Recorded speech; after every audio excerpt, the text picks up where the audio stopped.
Hey, what's going on, everybody? A&J Wholesalers is about to expand. It's gonna be about 5 times bigger than this room you're used to. It's getting really close. We're probably 2 to 3 weeks out. We're gonna have all this space packed with amazing items for great prices. This section we're thinking about doing like a furniture section, chairs, tables, computer desk, computer chairs, you name it. We're even gonna have a little coffee stand there where you can brew your own Keurig for free.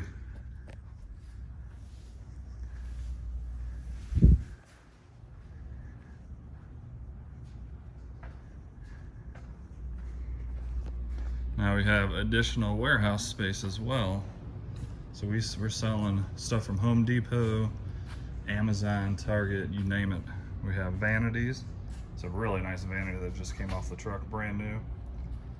Another one there that's really nice. We got full bathtubs, brand new. Cabinets. Just got on a fresh truckload of Target. Jam-packed, just everything you can imagine from Target. Book bags, lunch boxes, HBA. Tons of clothing. Diapers, tons of pet stuff this time. Pillows, Threshold, tons of candy. We haven't even got through it all yet. Pretty excited. If you have a sweet tooth, we have a lot of this candy out. It's all still good too. We have carpets and rugs that we need to list.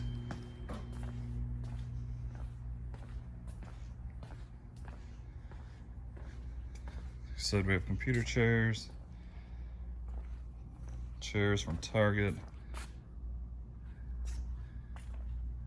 We are jam-packed. Just wanted to give you guys an update. It's all clothing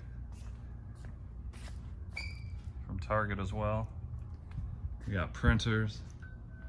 Anyways, just want to give you a quick update of what's going on here. And 2-3 weeks, we're going to be doing a grand reopening, and hopefully you guys can join us for that. It's going to be pretty exciting. Much bigger space, and which means a lot more better deals for you guys. All right, thanks for watching. Hope to see you soon. Oh, and I almost forgot to mention, this is the whole point of this video. Also, this coming weekend, Saturday, possibly Friday as well, we're going to be doing an Easter basket where you build your own Easter basket. We're gonna have the grass that you put in it, candy, toys, stuffed bunnies. It's gonna start at only $5 where your kid and you can come up, grab an Easter basket, put a few toys in there, maybe some candy, and something like this would probably be like $5. If you want something a little bit bigger, we're gonna have baskets like this and something like this full with grass, a big stuffed animal, some candy, a couple toys. It would probably be about $10 to $15 depending on how much stuff you want to load it up with. So should be pretty fun. Your kids will probably love it. Hopefully we'll see you this weekend. Have an awesome day. See ya.